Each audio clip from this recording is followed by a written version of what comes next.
पूजनीय माता जी की इच्छा न रहते हुए भी पूज्य बाबा ने अब जमालपुर ही में रेलवे के लेखा विभाग में नौकरी कर ली। यही जमालपुर में परम पूज्य महासंभूति बाबा ने कृष्णनगर निवासी श्री हरप्रसाद जी को 1951 में तथा मार्ग के प्रथम महासचिव को 1949 में दीक्षा देने की असीम कृपा की थी।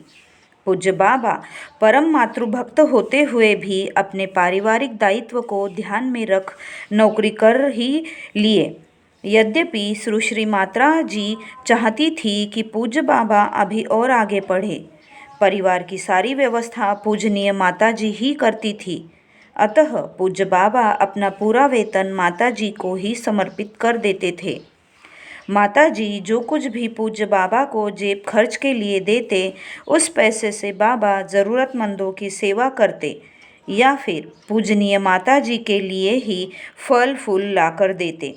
घर और परिवार में इनका जीवन अत्यंत ही अनुशासित था, जिसका प्रभाव इनके छोटे भाइयों पर पड़ा। पूज्य बाबा शुरू से ही अपने भाई बहनों एवं सभी रिश्तेदारों में अत्यधिक प्रिय तथा आदरणीय रहे हैं। कुछ दिन बाद पूज्य बाबा के छोटे भाई भी जमालपुर रेलवे ऑफिस में ही कार्यरत हो गए। अब बाबा अपना वेतन भी स्वयं नहीं लेते थे। पूज्य बाबा ने अपना वेतन लेने का अधिकार अपने छोटे भाई को ही दे दिया था। अपने ऑफिस में पूज्य बाबा को अधिकतर लोग भविष्यवक्ता, हस्तलेखा विशेषज्ञ तथा तांत्रिक के रूप में जानते थे। कुछ लोग तो इनको लिविंग इंसाइक्लोपीडिया भी कहते थे। जिस किसी को भी किसी विषय की जानकारी प्राप्त करनी होती थी, वह सीधे पूज्य बाबा के पास पहुंच जाता था।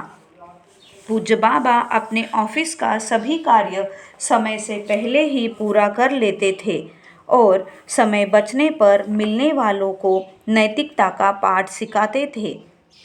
पूज्य बाबा के दफ्तर में कुछ ऐसे अमार्गी भी थे जो नैतिकता में विशेष अभिरुचि रखते थे और वे सभी पूज्य बाबा के प्रिय पात्र थे।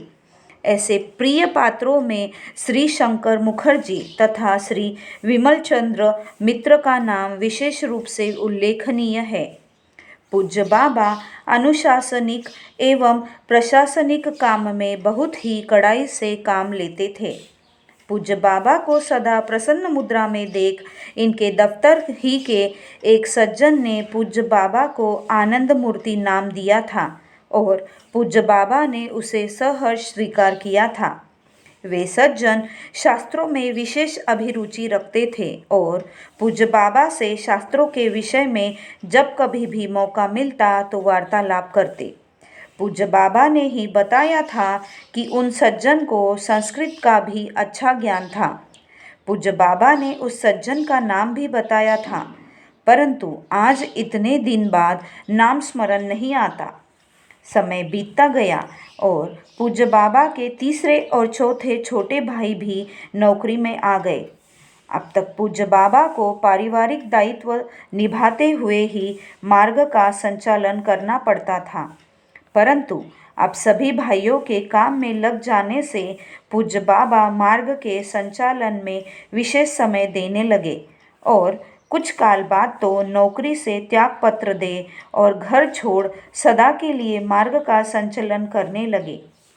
यद्यपि अब पूज्य बाबा की पूजनीय माता जी नहीं रही, फिर भी पूज्य बाबा के भाई बहन यदाकदा पूज्य बाबा के यहाँ आते ही रहते हैं। पारिवारिक जीवन में भी बाबा इतने व्यवहार कुशल है कि अपने रिश्तेदारों के बीच पूज्य बाबा कभी किसी को कोई शिकायत करने का मौका नहीं देते।